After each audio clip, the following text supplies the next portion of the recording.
अब डिस्कस करेंगे तीन वर्ड्स सिंपल से, रिड्यूस, रीयूज, रीसाइकिल। देखो सिंपल सी बात है, दो वर्ड्स और डिस्कस करूंगी। लेटेस्ट जो एडिशंस आए हैं एनसीईआरटी के उसमें दे रखे हैं रिफ्यूज एंड रीपर्पस। देखो ध्यान से समझना प्लीज। वर्ड है रिड्यूस मतलब किसी भी चीज के यूज को कम कर देना। आई एम रिपीटिंग, रिड्यूस मतलब किसी भी चीज के यूज को कम कर देना। देखो भैया यूज कम करो, रिड्यूस हो गया। क्या करो भाई, देखो सीधा सा काम है, पंखों की जरूरत ना हो पंखे बंद कर दो, लाइट की जरूरत ना हो लाइट बंद कर दो। ये वो डांट है जो हमारे घर वाले डांटते रहते हैं, तुम्हारे भी मेरे भी। पंखा खुला रहे छोड़ दिया, कमरे में से कौन आया था, लाइट खुली रह गई है, अरे ये पैसे पेड़ पे नहीं लगते हैं। पैसा is not the only thing बेटू, द थिंग इज कि वो इलेक्ट्रिसिटी, आप लोगों ने चैप्टर सोर्सेज ऑफ एनर्जी में पढ़ा, हमारे इंडिया में ज्यादातर इलेक्ट्रिसिटी थर्मल प्रोडक्शन से होती है, कोल से प्रोड्यूस्ड होती है। 80% of the electricity is produced by coal. और बेटा सारी चीज पोल्यूशन करती है, तुमने जहां बिजली बचानी शुरू करी वहीं पे अपने आप ही पोल्यूशन भी बच जाएगा। Second word is that is repairing taps with leakage. देखो कहीं पे टैप में लीकेज होती हो, पानी रिलीज होता हो तो उस टैप को रिपेयर करा दो। Next is avoid wastage of food. भाई देखो 9th में एक चैप्टर पढ़ा था इंप्रूवमेंट ऑफ फूड रिसोर्सेज। मैं कहती हूँ भाई उस चैप्टर को पढ़ना निरर्थक है, it is useless if you don't know the importance of your food and if you don't know that you should not waste the food. भैया देखो खाने को वेस्ट करना ही नहीं चाहिए, खाने को वेस्ट नहीं करना चाहिए। खाने को वेस्ट नहीं करना चाहिए का मतलब समझो मेरा बेटा, मतलब मुझे क्या करना चाहिए, मुझे उस खाने को क्या तो किसी स्लम एरिया में या फिर weaker section of the societies में, और भी कुछ समझ नहीं आए तो एक एनिमल को फॉडर की तरह खिला देना चाहिए, गाय को खिला देना चाहिए। पर बेटू वेस्ट करके उसको डस्टबिन में नहीं फेंकना चाहिए। अपनी अपनी प्लेट्स की गारंटी लेनी चाहिए। मैं प्लेट में खाना उतना डालूं जितना मुझसे खाया जाए, डिस्कशन ओवर। इससे ज्यादा खाना डालना ही नहीं है, वेस्टेज का रीजन ही खत्म हो जाएगा। नेक्स्ट वर्ड क्या आता है मेरा बेटा, नेक्स्ट वर्ड आता है दैट इज यूज ऑफ कारपूल्स। देखो कारपूल्स इज द बेस्ट एग्जाम्पल। 3-4 लोग मिलकर कार को शेयर करें। लॉकडाउन में यही हुआ, लॉकडाउन हुआ जैसे ही लॉकडाउन खुला वैसे ही कुछ सिलेक्टेड ऑफिसेस खुले थे, जैसे कि जो नेसेसिटी वाले ऑफिसर्स थे। सारा ट्रांसपोर्ट बंद था, पब्लिक ट्रांसपोर्ट बंद था। इसी वजह से लोगों ने कार पुलिंग करी। कार पुलिंग मतलब 4-5 लोगों ने कार को शेयर करा and then they used to go. तो भैया कार पुलिंग कहते हैं उसको, कि भैया आप लोग व्हीकल शेयर कर सकते हो। उसकी वजह से क्या रिड्यूस हुआ, उसकी वजह से पेट्रोल का यूज, पॉल्यूशन तो रिड्यूस हुआ ही हुआ। हम तो चीज को, नेचुरल रिसोर्स को बचा रहे हैं, मैं पॉल्यूशन को नहीं बचा रही, मैं किसको बचा रही हूँ, नेचुरल रिसोर्स। तो भैया पेट्रोल का यूज कम हो गया। Next is what, next is use of bicycle for shorter distances. ये बचपन से याद करा रहे हैं तुम्हारे टीचर, छोटे डिस्टेंसेस के लिए बाइसिकल्स, छोटे डिस्टेंसेस के लिए पैदल चलना, बाइसिकल्स को यूज करना, हमें यूज करना। आजकल भैया क्योंकि हमारी स्कूटी की सेल्फ स्टार्ट खराब हो गई है तो मैंने भी यही करना स्टार्ट कर रखा है, क्योंकि कोई ऑप्शन नहीं है ना, तो गली के बाहर से मैं पैदल जाती हूँ, खुद सब्जियां लेकर आती हूँ, फिर घर आके बनाती हूँ। तो भैया that is a nice way. देखो अगला वर्ड क्या कहता है, next word is reuse. Reuse means using the things again and again. अगर मैं किसी चीज को बार बार यूज कर सकती हूँ then I must and I should use those things again and again. मुझे वो चीज़ें बार बार ही यूज करनी चाहिए। जैसे कि पहला है यूजिंग ऑफ प्लास्टिक बॉटल्स, जैसे कि प्लास्टिक बॉटल्स को यूज करना। ठीक है भैया, सब यही करते हैं। हमारे घर में बिस्लेरी की बॉटल आती है, कोल्ड ड्रिंक्स की बॉटल आती है, मम्मियाँ उठा के रख देती हैं, पानी भर के फ्रिज में रख देती हैं। ठीक है, उनमें बहुत सारी चीज़ें स्टोर कर लेती हैं। दूसरा है बुक्स को बार बार, देखो बुक्स का तो एक ऐसा सिस्टम है, अपनी अपनी किताबें, देखो जितनी रिस्पेक्ट मैं कमाऊँ उस रिस्पेक्ट के बदले में तुम अपनी ये पुरानी बुक्स 10th क्लास की बुक्स अगले साल 9th क्लास के बच्चों को दे देना। सबसे आसान तरीका है वो कंट्रीब्यूशन जो आप लोग कर सकते हैं एनवायरनमेंट के लिए। हर बच्चे के पास 10 बुक्स हैं, अगर मेरे कहे से सिर्फ 10 बच्चों ने, only 10 students donated the books, so 100 books will be donated and 100 books will be donated, that means 100 books के लिए पेपर जो कटने वाला बनने वाला था, पेड़ जो कटने वाला था, वो सब बच जाएगा। So that's the best way one can do. देखो नेक्स्ट वर्ड क्या आता है, नेक्स्ट वर्ड आया रीयूज में, बुक्स बेस्ट ऑप्शन है। नेक्स्ट इज भैया हमने बुक्स को वापस यूज कर लिया।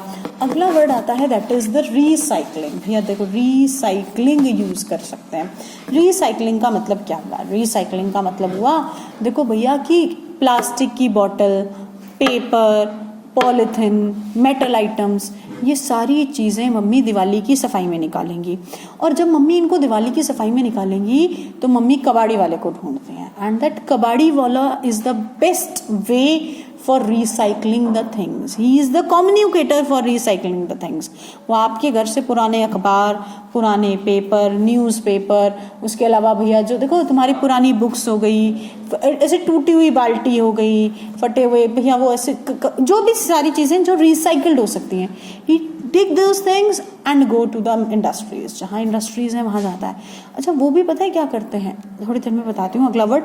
और उस इंडस्ट्री में जाके बेच देते हैं। वो क्या करते हैं, वो इसको ले जाते हैं और उस इंडस्ट्री में ले जाके बेच देते हैं। वो इंडस्ट्री उन पेपर को रिसाइकिल करती है, तो थोड़ी सी एनर्जी लगाती है, थोड़ा सा पैसा लगाती है और उससे बिल्कुल नया पेपर बना देती है। एंड दैट पेपर हाँ रफ बनता है, उसकी क्वालिटी थोड़ी सी डिग्रेड हो जाती है, इसमें कोई दो राय नहीं है, चाहे वो पेपर हो, चाहे पॉलिथीन हो, चाहे प्लास्टिक हो, but although it can be use. Best part क्या है कि फिर भी हम उसको यूज कर सकते हैं और बेटू उसकी वजह से काफ़ी हद तक हम लोग अपने रिसोर्सेज को मैनेज आउट कर सकते हैं। अगला वर्ड आता है दैट इज द रीपर्पज। देखो बेटा रीपर्पज क्या होता है, रीपर्पज मैंने पर्पज बदल दिया। कल परसों मैंने एक कबाड़ी वाले को देखा एंड दैट कबाड़ी वाला वॉज सो इंटेलिजेंट। उसने कहीं से पुरानी बाइक देखी जो कि बिल्कुल ख़राब हो चुकी थी, that was of no use at all, और उसके पीछे वो अपनी कबाड़ी वाले का सामान जोड़ा और ओवरऑल रिपेयर करके उसने पर्पज ही बदल दिया।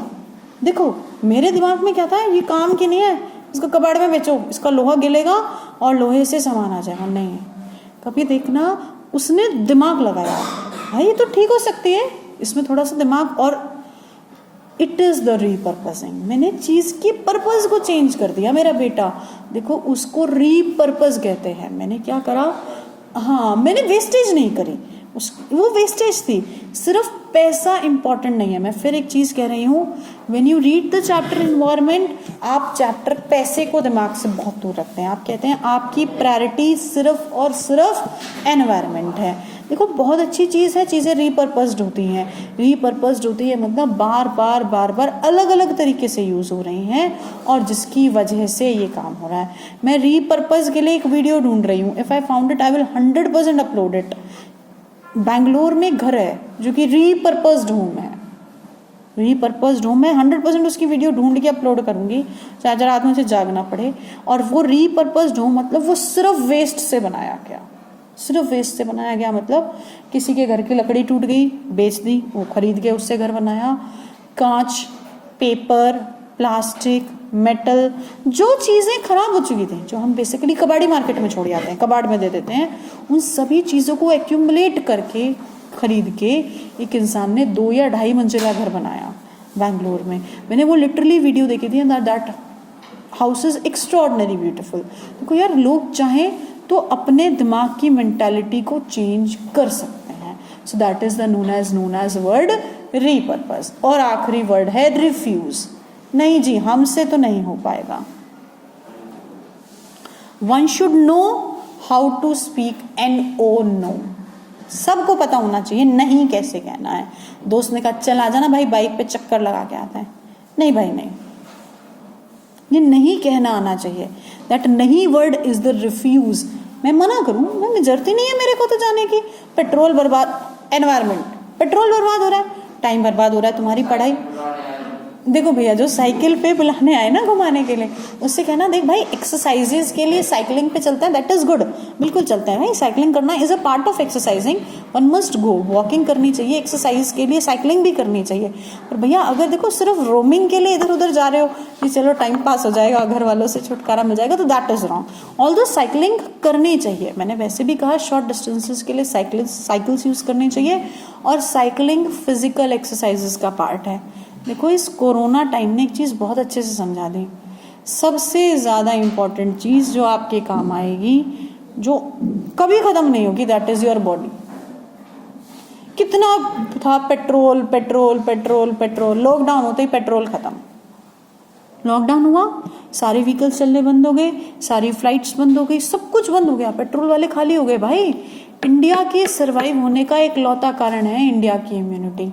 यस्टरडे नरेंद्र मोदी, मैंने कह रही अच्छे बुरे सबकी अपनी अपनी personal opinion, Narendra Modi came on the concept of मन की बात, वो मन की बात, मन की आवाज करके कंसेप्ट आता है, और उसने कुछ भी नहीं बताया, उसने बताया कि अगर मैं और कंट्रीज से कंपेयर करूं, केसेस बहुत है पर अपनी पॉपुलेशन के हिसाब से परसेंटेज बहुत कम है, और डेथ रेट तो ऑलमोस्ट, मैं सुन रही थी 1 लाख में अप्रोक्स 86 बोला था उसने, 86 लोग मर रहे हैं, जो 10 लाख में 86 लोगों की डेथ हो रही है, इसका मतलब बहुत बहुत कम डेथ रेट है। ऐसे लोग नॉर्मली भी मर जाते हैं यार, 10 लाख में लोगों में से अगर इतने लोग मर रहे हैं तो इसका मतलब India is surviving due to its immunity.